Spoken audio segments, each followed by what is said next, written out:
How to sign out of Make.com.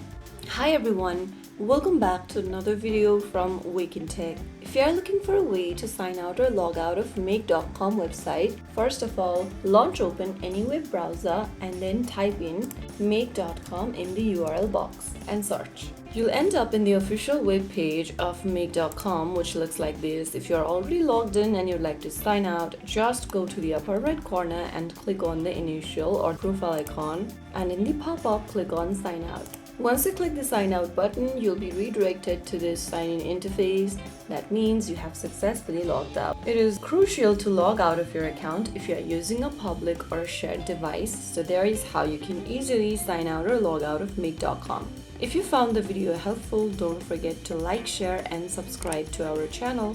I will see you again in the next video. Thank you for watching.